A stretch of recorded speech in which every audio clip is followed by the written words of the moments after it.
তো প্রতি সোমবার আর প্রতি বৃহস্পতিবার একজন মানুষ যদি 1 মাস ধারাবাহিক রোজা রাখে, পরবর্তী 11 মাস সে কি সপ্তাহে 2টা রোজা ধরে কষ্ট হবে না?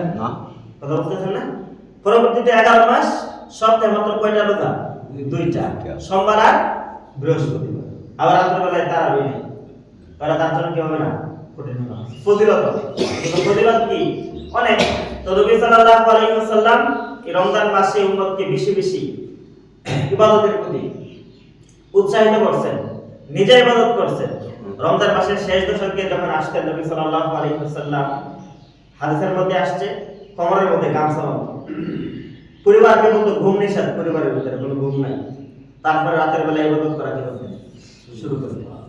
এত পরিমাণে নবী সাল্লাল্লাহু আলাইহি ওয়াসাল্লাম এবং সাহাবায়ে কেরাম রমজান মাসকে কি দিতেন? গুরুত্ব দিতেন, মূল্য দিতেন। কারণ সাহাবায়ে কেরাম পৃথিবীতে এখন আছে নাই, তো তারা দুনিয়া থেকে যে ইবাদতটা করে গেছেন, পরকালে সেটা কি আসবে তাদের জন্য? কাজে আসবে। সেটা তাদের কি আসবে? কাজে আসবে। বাচ্চা যদি মায়ের গর্ভে আসে, বর্তমানে তো চিকিৎসা বিজ্ঞানের অনেক উন্নতি এবং উৎকর্ষের সময়, বাচ্চা মায়ের গর্ভে আসার পরে যখন ডাক্তারের সাথে যোগাযোগ করা হয়, ডাক্তার বলে ফলিক অ্যাসিড খাবে। কি হবে? Folic acid, iron tablet. এটা খাইলে কি হবে? বাচ্চার মেধা শক্তি ভালো হবে। মেধা শক্তি কি হবে? ভালো হবে। বলে মাছ খাবেন, মাংস খাবেন, দুধ খাবেন, ডিম খাবেন, শাকসবজি খাবেন। এগুলো খাইলে কি হবে? মায়ের স্বাস্থ্য যখন ভালো থাকবে, তখন পেটে যে বাচ্চা আছে সে বাচ্চার মানসিক শারীরিক অবস্থা কি হবে? ভালো হবে। বাচ্চা মাতৃগর্ভ থেকে সে একটা পরিপূর্ণ সুস্থ সবল দেহ নিয়ে পৃথিবীতে আসবে।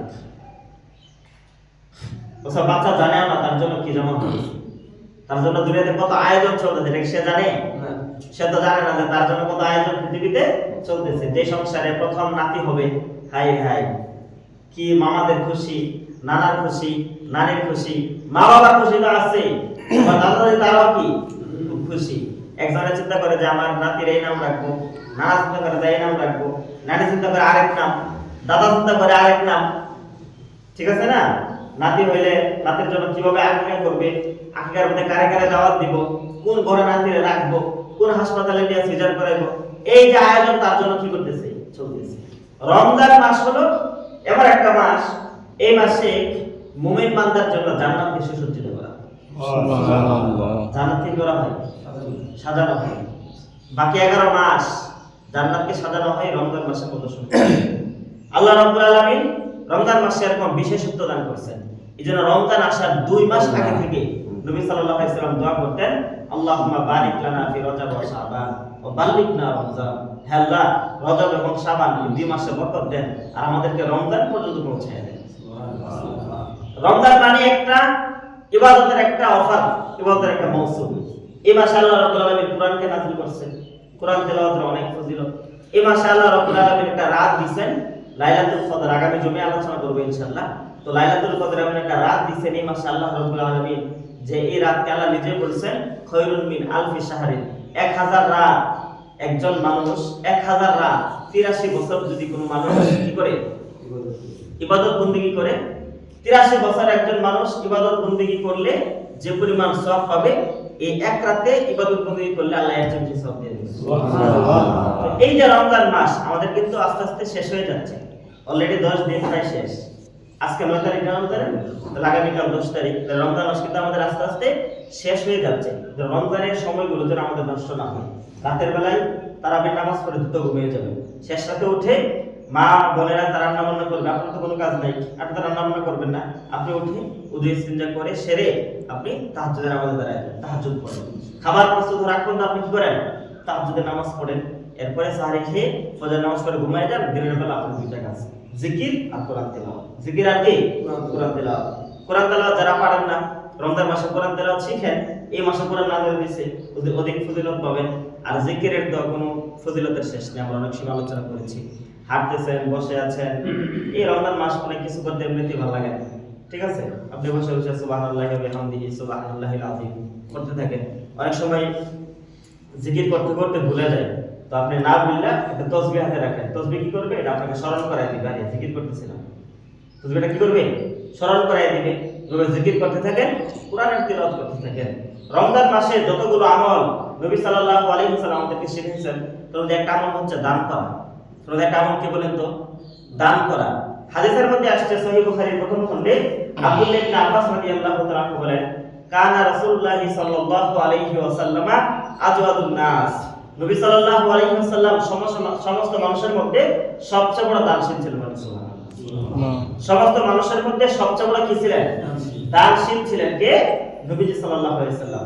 নবীজি সাল্লাল্লাহু আলাইহি ওয়াসাল্লামের দানের ব্যাপারে কথা আসছে হাদিসের মধ্যে, বাবু সাদাকার মধ্যে, যে একটা তার ঘরে একটা ছাগল জবাই করছে। তো বিভিন্ন জায়গা থেকে ফকির মিসকিনরা আসতেছেন, সবকিছু দিয়ে দিতেছেন।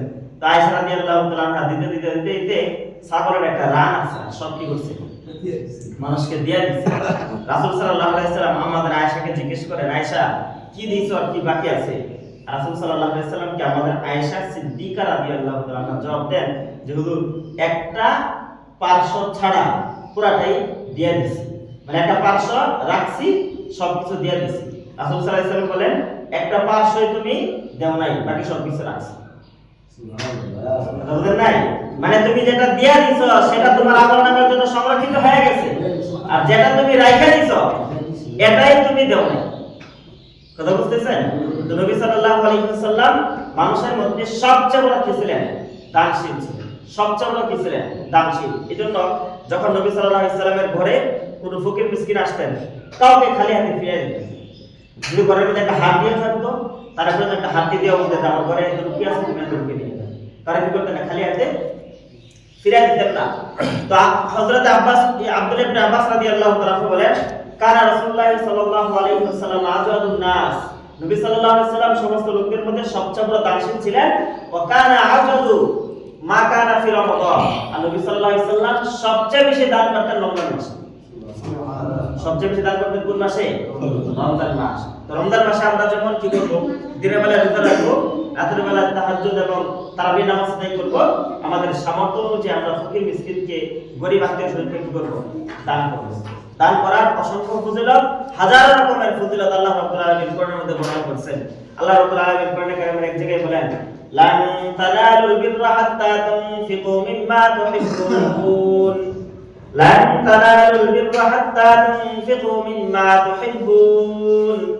আল্লাহ বলেন, হে ঈমানদারেরা, তোমরা যদি নেককার হতে চাও, তোমরা যদি আমি আল্লাহ রাব্বুল আলামিনের প্রিয় পাত্র হতে চাও, তোমরা যদি আল্লাহর কাছে প্রিয় বান্দা হিসেবে নিজের নাম লিপিবদ্ধ করতে চাও, তো আল্লাহ বলেন, লান তানালুল বিররা, তোমরা কখনো আল্লাহর কাছে প্রিয় পাত্র হতে পারবে না, নেককার বান্দা হতে পারবে না, হাত্তা তুনফিকু মিম্মা তুহিব্বুন, যতক্ষণ না তোমরা তোমাদের যে প্রিয় সম্পদ আছে, তোমরা যে জিনিসকে ভালোবাসো, তোমাদের টাকা পয়সা, স্বর্ণ রূপা, এই যে যেগুলো আছে তোমাদের সম্পদ, এই সম্পদকে যতক্ষণ না তোমরা আল্লাহকে রাজি এবং খুশি করার জন্য খরচ করবা, ব্যয় করবা, ততক্ষণ পর্যন্ত তোমরা আমি আল্লাহর কাছে প্রিয় পাত্র হতে পারবে।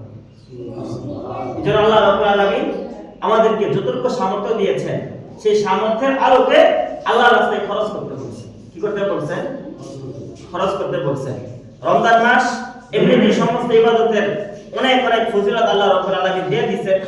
এরপরেও যদি কোনো মানুষ আল্লাহর রাস্তায় তাকে সন্তুষ্ট করার জন্য খরচ করে, ফজিলত কি? ফজিলত বলতে গিয়ে আল্লাহ রাব্বুল আলামিন কোরআনে কারীমের সূরা বাকারার মধ্যে বলেন, মাসালুল লাযিনা ইউনফিকুনা আমওয়ালাহুম ফি সাবিলিল্লাহ, মাসালুল লাযিনা ইউনফিকুনা আমওয়ালাহুম ফি সাবিলিল্লাহ কামাসালি হাববাতিন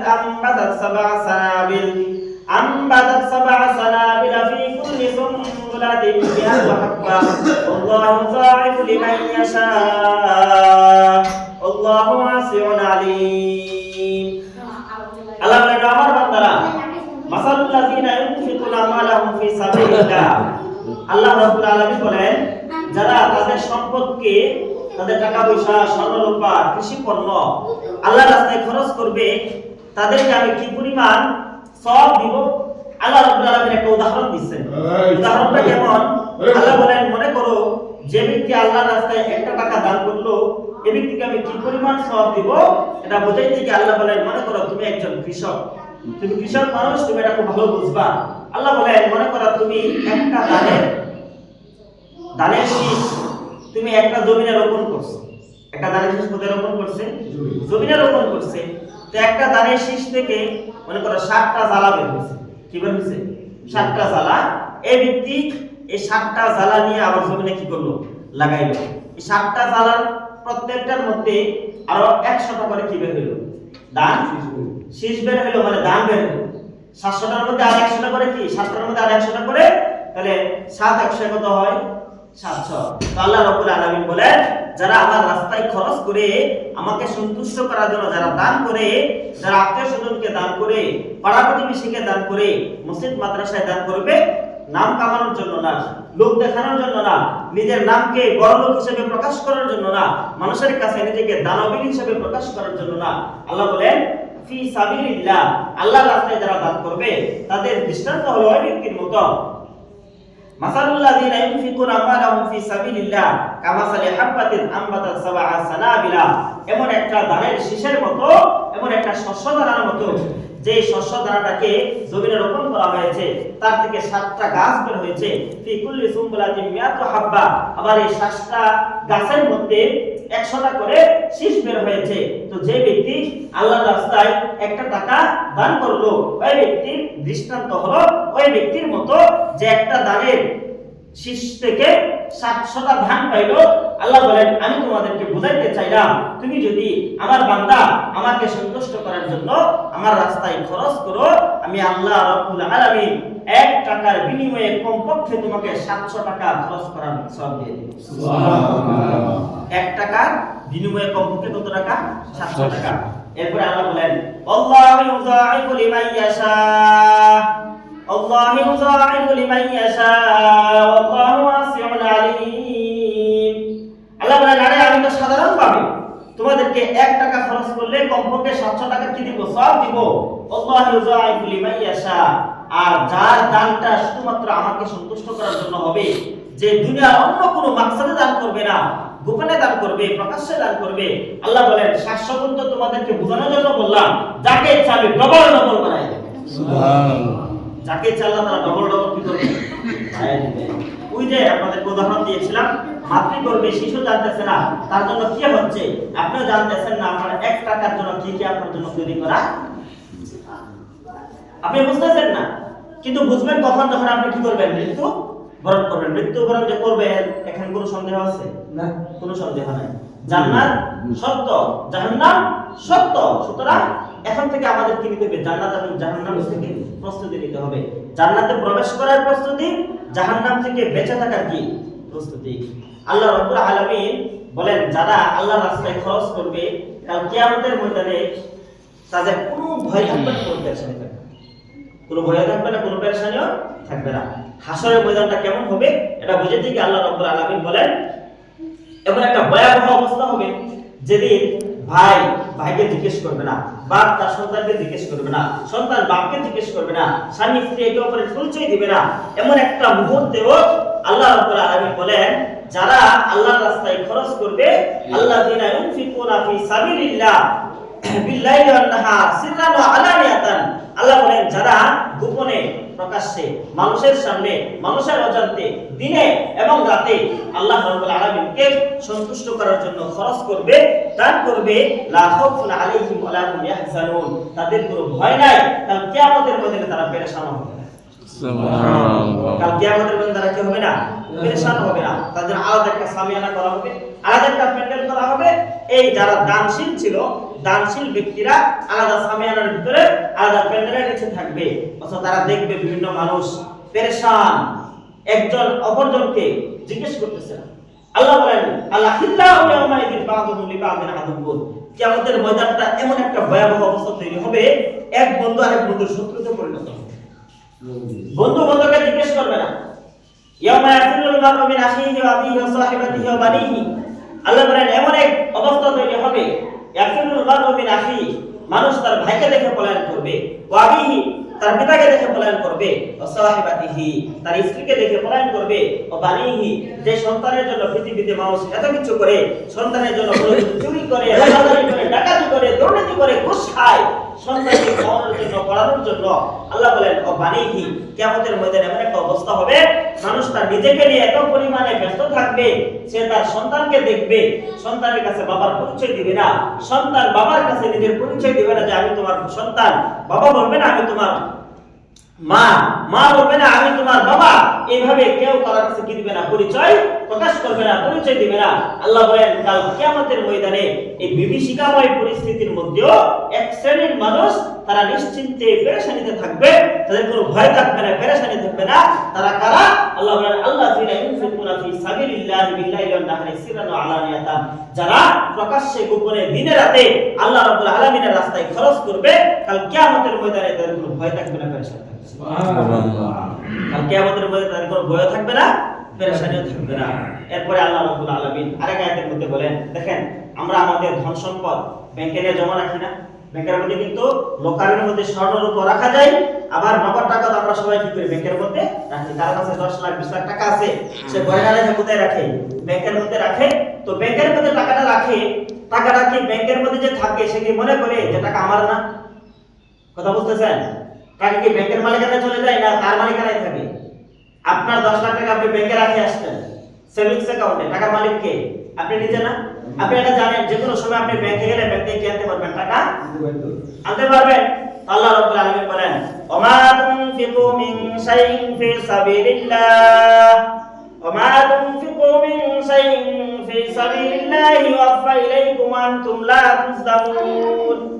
আল্লাহ বলেন ওমা তুনফিকু মিন শাইইন ফি সাবিলিল্লাহ তোমরা আল্লাহর রাস্তায় যাই খরচ করবে আল্লাহর রাস্তায় যা করবে খরচ করবে আল্লাহ বলেন ইউওয়াফা ইলাইকুম কাল কিয়ামতের ময়দানে এটা তোমাকে পরিপূর্ণভাবে বুঝিয়ে দেওয়া হবে ওয়া আনতুম লা তুযলামুন আল্লাহ বলেন তোমাদের প্রতি বিন্দু পরিমাণও জুলুম করা হবে না তাহলে আপনি যে স্ত্রী সন্তানের পেছনে খরচ করবেন মা বাবার পেছনে খরচ করবেন নিজের পেছনে খরচ করবেন এটা যদি আল্লাহকে সন্তুষ্ট করার জন্য হয় আপনি যদি আপনার একজন আত্মীয়কে আপনার ভাই দরিদ্র বোন দরিদ্র ফুফু দরিদ্র খালাম্মা দরিদ্র বা এরকম আত্মীয় স্বজনকে আপনার সামর্থ্যের আলোকে কিছু দান সৎকার করেন সেটা যদি আল্লাহকে সন্তুষ্ট করার জন্য হয় বাস্তবে আপনি মনে করতেছেন যে আমার পকেট থেকে টাকাটা চলে গেল আমার পকেট থেকে টাকাটা কমে গেল আমার ইনকাম থেকে টাকাটা কমে গেল আল্লাহ বলেন ইউফা ইলাইকুম বান্দা পেরেশান হয়ো না চিন্তিত হয়ো না তুমি তোমার ভাই দরিদ্র হওয়ার কারণে তাকে যে সহযোগিতা করেছো তুমি তোমার বোন দরিদ্র হওয়ার কারণে তাকে যে সহযোগিতা করেছো তুমি তোমার একজন পাড়া প্রতিবেশী দরিদ্র হওয়ার কারণে 10 টাকা 100 টাকা দিয়ে তুমি তাকে সহযোগিতা করেছো আল্লাহ বলেন তুমি তো মনে করতেছো এই টাকা আমার অতিরিক্ত খরচ হয়ে গেল আল্লাহ বলেন ইউফা ইলাইকুম কাল কিয়ামতের ময়দানে এই 10 টাকা তোমাকে 700 টাকা দিয়ে পরিপূর্ণ করে দেওয়া হবে সুবহানাল্লাহ খরচ করছেন 10 টাকা পাবেন কত টাকা 700 টাকা আল্লাহ বলেন ওয়া আনতুম লা তুযলামুন তোমাদের প্রতি বিন্দু পরিমাণ আমি আল্লাহ কি করব না জুলুম বিন্দু পরিমাণ আল্লাহ কি করবেন না জুলুম করবেন না এইজন্য দান সৎকার হাতকে প্রসারিত করা রমজান মাস আপনার সামর্থ্য আছে আপনার পাড়া প্রতিবেশী একজনের সামর্থ্য নাই আপনি গোপনে তার কাছে আপনার সামর্থ্যের আলোকে 100 টাকা 200 টাকা 500 টাকা 1000 টাকা পাঠিয়ে দেন অথবা তার ঈদের একটা জামা কিনে দেন তার ঘরে আপনি একদিনের বাজার করে দেন এই যে এর দ্বারা আপনার কি হবে আপনি এটা যে দিয়েছেন আল্লাহ রাব্বুল আলামিন কাল কিয়ামতের ময়দানে এর বহুগুণ সওয়াব আপনাকে উল্টা দিয়ে দেবে সব কিছু আপনার জন্য লিপিবদ্ধ থাকবে আপনার আমলনামার মধ্যে সব কিছু কি থাকবে লিপিবদ্ধ থাকবে আল্লাহ বলেন আনফিক ইয়া ইবনা আদম উনফাকা আলাইকা হে আদম সন্তান তুমি খরচ করো না আমি আল্লাহ তোমার উপরে খরচ করব সুবহানাল্লাহ যেন দানে কি কমে না সম্পদ কমে না দান আবার দুই প্রকার একটা হচ্ছে নফল দান আর একটা হচ্ছে ফরজ দান নফল দান মানে হচ্ছে আপনার যাকাত ছাড়া আপনি যত দান সদকা করবেন হচ্ছে নফল আর একটা হচ্ছে ফরজ সেটা হলো যাকাত সেটা কি যাকাত যাকাত আমাদের এত বেহলা আমাদের দেশে মানুষের আমরা শুধু মনে করি কাদের মূল্য হইলে মনে যাকাত ফরজ হয় কাদের মূল্য না হইলে মনে কি ফরজ হয় না যাকাত ফরজ হয় অথচ আমরা এখানে যারা বসে আছি আমাদের অনেকের উপর কি ফরজ যাকাত ফরজ যাকাত ফরজ হওয়ার জন্য বড় রকমের শিল্পপতি হওয়া লাগবে হাজার হাজার কোটি টাকা থাকতে হবে মিল ফ্যাক্টরি থাকতে হবে বিষয়টা কিনা এরকম না যাকাতের ব্যাপারে এত পরিমাণে হাদিসের মধ্যে ধমক আসছে মিশকাত শরীফের কিতাবুল যাকাতের মধ্যে বুখারী মুসলিম থেকে এবং খতিব তিরমিজি রাহমাতুল্লাহ হাদিস উল্লেখ করেছেন আল্লাহ নবী বলেন মা মিন সাহিবি যাহাবিন ওয়ালা ফিদ্দাতিন লা ইউআদ্দি মিনহা হাক্কাহা আল্লাহ বলেন দুনিয়াতে যাদের স্বর্ণরূপা আছে এই স্বর্ণরূপার যারা হক আদায় করে না আল্লাহ রাব্বুল আলামিন বলেন তুরিকাত লাহু তার জন্য তৈরি করা হবে আগুনের পাত। পাত চিনেন? আগুনের পাত তৈরি করা হবে। ফাইকুয়া বিহা, এই পাতকে আবার ফায়ুহমা বিহা ফি নারি জাহান্নাম, এই পাতকে আবার জাহান্নামের আগুনের মধ্যে উত্তপ্ত করা হবে, গরম করা হবে। গরম করে ফাইকুয়া বিহা জানবুহু ওয়া জাবিনুহু ওয়া যাহরুহু, যাদের উপরে যাকাত ফরজ ছিল তারা সেই যাকাত দেয় নাই। আল্লাহ নবী বলেন, যাদের উপরে যাকাত ফরজ ছিল যাকাত দেয় নাই, এই সমস্ত ব্যক্তিদের জন্য স্বর্ণ এবং রূপা তার কাছে যেই ছিল এগুলোকে আগুনের পাত বানায়া, এই আগুনের পাতকে জাহান্নামের আগুনে গরম কইরা তার কপালের মধ্যে, তার এই পাশের মধ্যে, তার এই পিঠের মধ্যে সেক দেওয়া হবে। কি দেওয়া হবে? সহ্য করতে পারবেন? অথচ যাকাত আমরা কি করতেছি না, যথাযথভাবে আদায় করতেছি না। আরেক হাদিসের মধ্যে আল্লাহ সাল্লাল্লাহু আলাইহি ওয়াসাল্লাম বলেন, যাদেরকে আল্লাহ তাআলা সম্পদ দিয়েছেন কিন্তু এই সম্পদের তারা কি দেয় না, যাকাত দেয় না, কাল কিয়ামতের দিন এই সম্পদকে একটা বিশাল অজগর সাপ বানানো হবে। সাপ কেমন হবে? তার মাথা থাকবে টাকলা, মাথার মধ্যে চুল থাকবে না। আপনার যারা বিশেষজ্ঞ তারা বলেন যে সাপের মাথার মধ্যে হালকা হালকা চুল থাকে না, এটা অনেক বিষধর হয়, অনেক কি হয়, বিষধর হয়। তো আপনার সম্পদকে এভাবে বিষধর সাপ বানানো হবে। এই বিষধর সাপ বানায়া কিয়ামতে রাখবে, মানে মৃত্যুর পরে কবরের মধ্যে কিয়ামত হওয়ার আগ পর্যন্ত এই লম্বা সময় আপনার গলার মধ্যে সেটাকে ঝুলিয়ে দেওয়া হবে। এই সাপ আপনার গলার মধ্যে ঝুলবে, আর তার আপনার এই চোয়ালের মধ্যে, এই চোয়ালের মধ্যে আপনার চেহারার মধ্যে এই বিশাল অজগর সাপ কি করবে, আঘাত করতে থাকবে, ছবল মারতে থাকবে, আর বলতে থাকবে আনা মালুকা না কানসুকা, আমি তোমার সেই সম্পদ, যে সম্পদ তুমি দুনিয়াতে সঞ্চিত করে রেখে এসেছো, যে সম্পদ থেকে যাকাত আদায় করো। কি আদায় করে নাই? যাকাত আদায় করে নাই। আমি তোমার সেই সম্পদ, যে সম্পদ তুমি সঞ্চয় করেছো, যাকাত আদায় করো নাই, এই সম্পদকে আল্লাহ রাব্বুল আলামিন সাপ বানায়া তার কি করবে, তাকে দংশন করতে থাকবে কিয়ামতের আগ পর্যন্ত। কিয়ামতের দিন ফয়সালা হবে, সে কি জান্নাতে যাবে নাকি জাহান্নামে যাবে। কবরের মধ্যে কি হবে? যারা যাকাত দেয় না এই শাস্তি হবে। এজন্য যাদের উপরে যাকাত ফরজ অবশ্যই যাকাত দিবেন। যাকাত হচ্ছে 5 ধরনের সম্পদের উপরে কি ফরজ, যাকাত ফরজ হয়। কেউ যদি ব্যবসা করেন, কার দোকানে যদি ব্যবসায়ী মাল থাকে, এই ব্যবসায়ী মালের এখন যে বিক্রিত মূল্য আছে, এই বিক্রিত মূল্যের উপরে কি ফরজ হবে, আপনার যাকাত ফরজ হবে। যদি আপনার কাছে স্বর্ণ থাকে, শুধু স্বর্ণ আর কোনো কিছু নাই, শুধু স্বর্ণ থাকলে যাকাত ফরজ হওয়ার জন্য 7.5 ভরি হওয়া শর্ত। আপনার কাছে কিচ্ছু না, শুধু রূপা আছে, শুধু রূপা থাকলে আপনার উপর যাকাত ফরজ হওয়ার জন্য 52 ভরি রূপা থাকা শর্ত। কিন্তু যদি আপনার কাছে নগদ টাকাও থাকে, স্বর্ণও থাকে, খুব ভালোভাবে বুঝবেন, নগদ টাকা আছে আর কি আছে, স্বর্ণ আছে, তাহলে এই নগদ টাকা আর এই স্বর্ণ, ধরেন আপনার কাছে 1 ভরি স্বর্ণ আছে, কয় ভরি? 1 ভরি। নগদ টাকা আছে ধরেন শুধুমাত্র 1000 টাকা নগদ টাকা আছে, তাহলে এই 1 ভরি স্বর্ণের বর্তমান বাজার মূল্য কত হবে? ধরেন 2,40,000 টাকা। আর আপনার কাছে আর আছে কত? 1000 টাকা। এই 2,41,000 টাকা দিয়ে যদি 52 ভরি রূপার সমপরিমাণ হয়, 52 ভরি রূপার কি হয়, সমপরিমাণ হয়, তাহলে আপনার উপর কি ফরজ হবে? যাকাত ফরজ হয়ে যাবে। কথা কি বুঝতেছেন? যে যাদের কাছে স্বর্ণ এবং রূপা আছে, ধরেন আপনার কাছে 2 ভরি রূপা আছে, 1 ভরি স্বর্ণ আছে, 2 ভরি রূপা আর 1 ভরি স্বর্ণের বর্তমান বাজার মূল্য যদি 52.5 ভরি রূপার সমপরিমাণ হয়, তাহলে কি ফরজ হয়ে যাবে? যাকাত ফরজ হয়ে যাবে। এখান থেকে 2.5%, 2.5%, শতে 2.5% কি দিতে হবে? যাকাত দিতে হবে।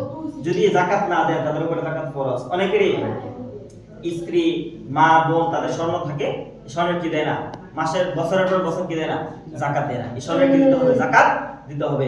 আপনার কাছে যদি টাকা থাকে, নগদ টাকা, এই টাকা যদি 52.5 ভরি রূপার সমপরিমাণ হয়, তাহলে আপনাকে কি দিতে হবে? যাকাত দিতে হবে।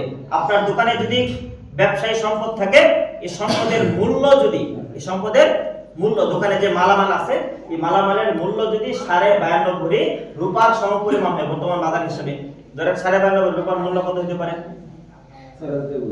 4,000 টাকা ভরি। তাহলে কত? 2 লাখ টাকা পায় না? 2 লাখ প্লাস, ধরেন না আপনার 2,20,000 টাকা। তাহলে 2,20,000 টাকার সমপরিমাণ যদি মূল্য আপনার দোকানে মাল থাকে, তাহলে মালের কি দিতে হবে? যাকাত দিতে হবে। এইভাবে নামাজ যেমন আপনি প্রত্যেক ওয়াক্তে হিসাব করে করে নামাজ পড়েন, যে নামাজ আপনার উপরে ফরজ, অনুরূপভাবে যাকাত দেওয়া আপনার উপরে কি ফরজ। নামাজের কথা যত জায়গায় আল্লাহ তাআলা বলেছেন, নামাজের সাথে সাথে কিসের কথা বলছেন? যাকাতের কথা বলছেন। কোরআনের যত জায়গায় আল্লাহ তাআলা নামাজের কথা বলছেন, নামাজের সাথে আল্লাহ তাআলা কি বলছেন? আকিমুস সালাত ওয়া আতুজ যাকাত, নামাজ পড়ো যাকাত দাও, নামাজ পড়ো যাকাত দাও, নামাজ পড়ো যাকাত দাও। যত জায়গায় নামাজের কথা বলছেন, নামাজের সাথে সাথে আল্লাহ রাব্বুল আলামিন কিসের কথা বলছেন? যাকাত দেওয়ার কথা বলছেন। এর কি দিতে হবে? যাকাত দিতে হবে।